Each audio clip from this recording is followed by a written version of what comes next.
आशुतोष महाराज जी के पावन चरणों में मेरा सादर दंडवत नमन। आज मैं आप सभी के सामने इस वीडियो के माध्यम से एक ऐसे विषय पर बात करने जा रही हूँ जिसे हमने अपने जीवन का आराध्य मान लिया है, जिसके बिना हमने ऐसा सोच लिया है कि हमारा जीवन चल ही नहीं सकता, जो हमारे भीतर ही बैठकर हमें स्वयं पर राज करवाता है। उसका नाम है मन। आज का विषय है मन एवरेस्ट पर। इसे हम एक छोटी सी कहानी के द्वारा समझेंगे या एक छोटी सी क्रिया के द्वारा समझेंगे। मैं आप सभी से एक प्रश्न करना चाहूंगी कि जो पानी है, जल, वो कितने डिग्री सेल्सियस पर उबलता है?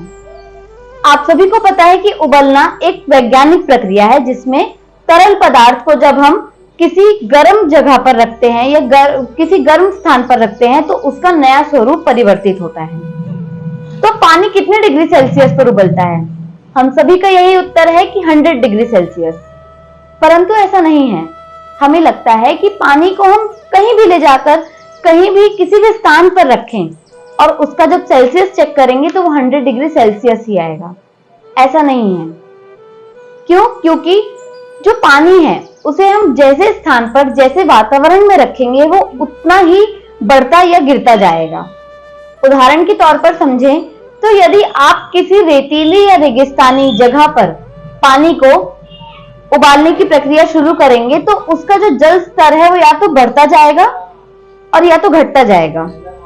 मतलब अगर ज्यादा ही सूर्य की किरणें प्रभावशाली हो रही हैं, बहुत ही ज्यादा गर्मी पड़ रही है, तो पानी का स्तर 100 से ज्यादा हो जाएगा।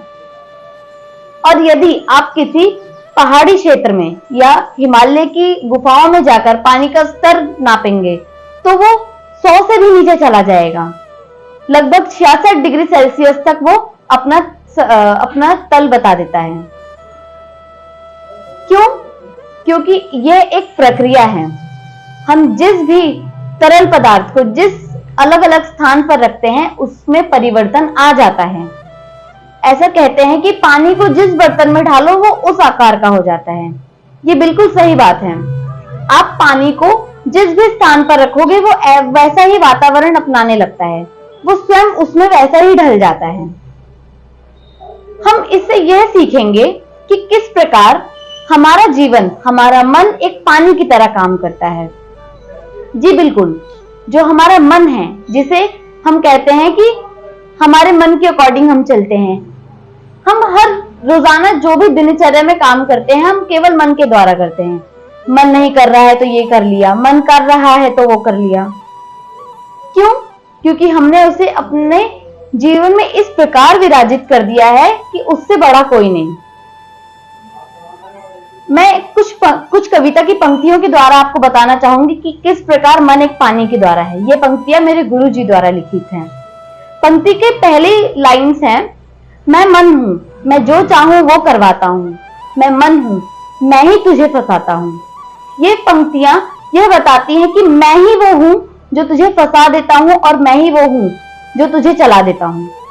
यानी मन अपने आप को एक इस तल पर रखकर बता रहा है कि वो एक राजा है और हम उसके गुलाम। अंत की पंक्तियां हैं कि मैं मन हूं, मैं ही तुझे आध्यात्मिक बनाता हूं, मैं ही तुझे तेरे जीवन से मिलाता हूं और मैं ही तुझे तेरी गहराइयों में डुबाता हूं।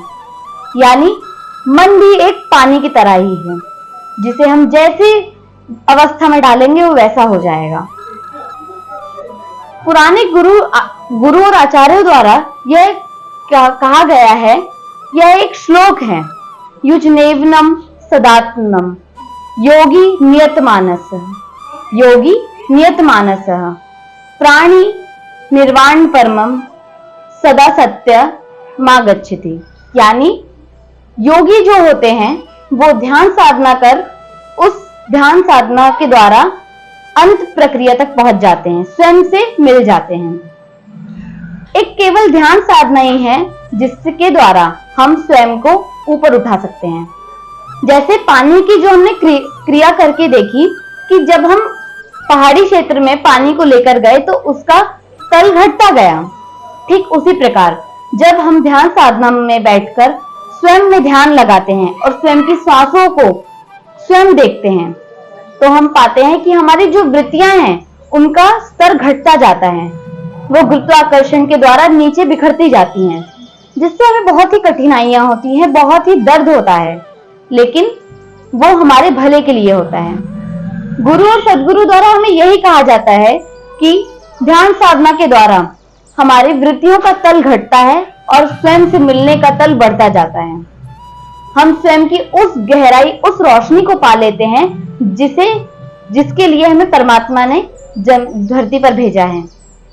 ऐसा कहा जाता है कि हर मनुष्य का एक ना एक लक्ष्य परमात्मा उसे देते हैं कि यह कार्य तुम्हें वहां पर जाके करना है, और वो कार्य होता है स्वयं से मिलना। परमात्मा यही चाहते हैं कि तू धरती पर जा, सारे क्रियाकलाप कर और अंत में मुझ में शामिल हो जा। मैं तुझे दोबारा उस प्रक्रिया में नहीं ढालना चाहता, क्योंकि वो हमसे प्रेम करते हैं।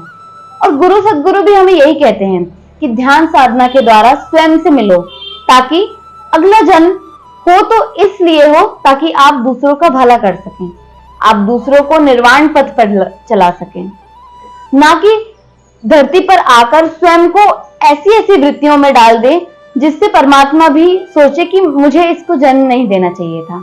जिससे गुरु सदगुरु भी स्वयं पर एक ऐसा अनुभव करें कि ऐसा शिष्य मेरा नहीं हो सकता, क्योंकि हर व्यक्ति का एक ना एक गुरु जरूर होता है।